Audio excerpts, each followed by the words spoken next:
Good morning! So magluluto naman tayo ng isang ulam na naman. Meron tayo dito hipon. Tsaka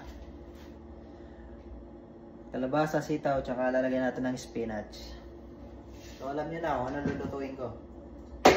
Magluluto tayo ng ginataang sitaw kalabasa na may hipon. Tara, umpisa na natin. Iprito muna natin yung hipon. Prito lang natin na mabilisan para mamaya ilalagay na lang natin sa kalabasa, sa ginataang kalabasa pag malapit na maluto. Prito muna natin yung hipon. Matalsik yan.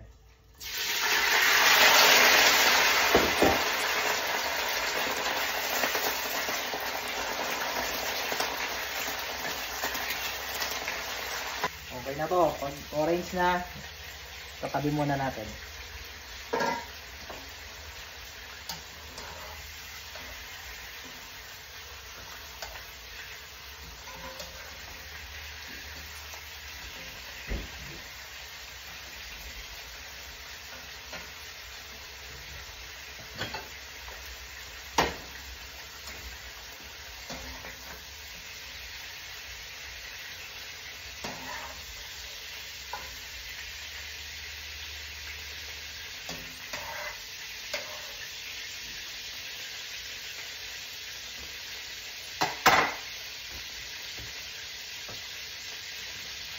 Isa, bawang sibuyas.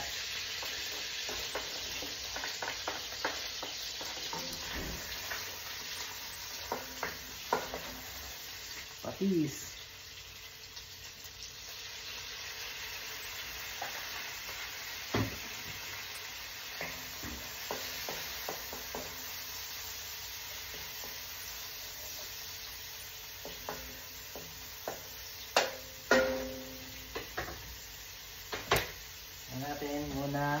Unahin natin gisa yung kalabasa kasi ito yung pinakamatigas.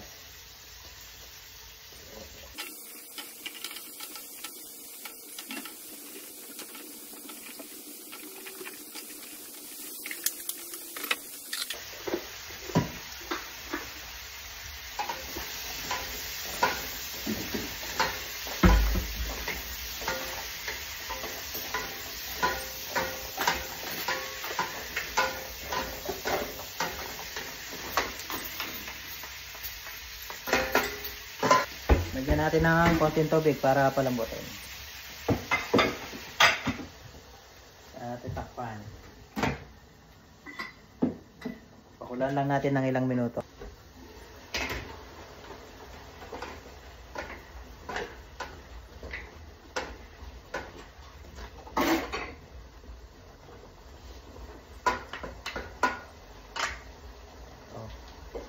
Gamitin natin gata. Madala lang kasi yung talagang presyo. So ganito yung ginagamit dito sa Canada. Nakalata na gata.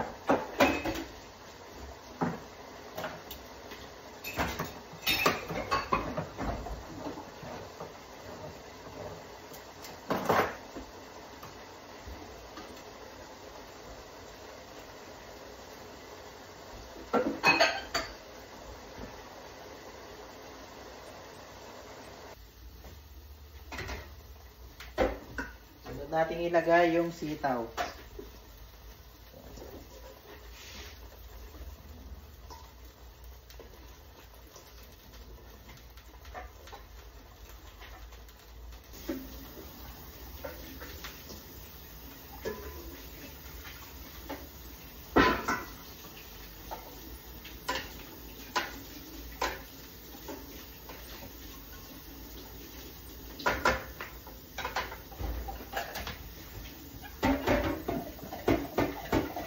Ng MSG.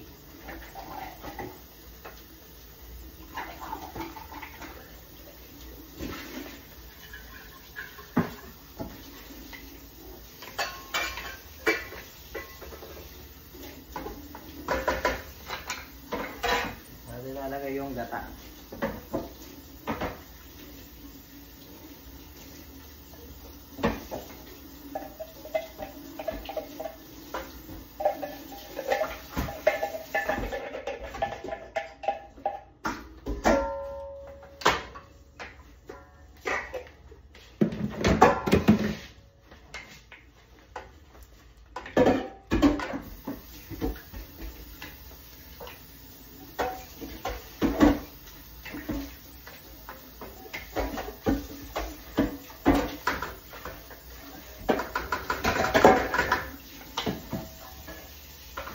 takpan ng mga 2 minuto.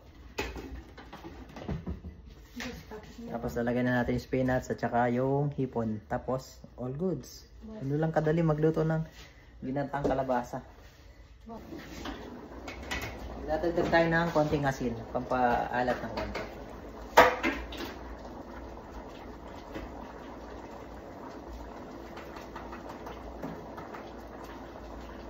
Natin ilalagay yung hipon.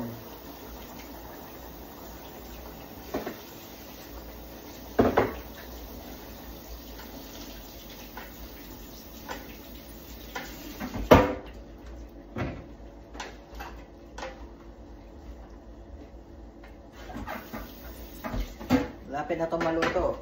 Ilalagay na natin yung spinach.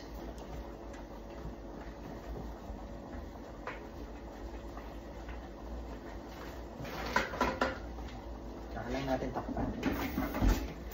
1 minute, 1 to 2 minutes. Luto na yan.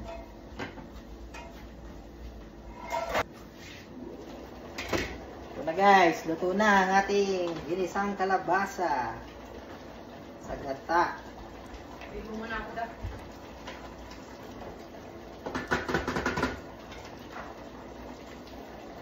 Tingnan natin yung apoy. Ito na guys, oh.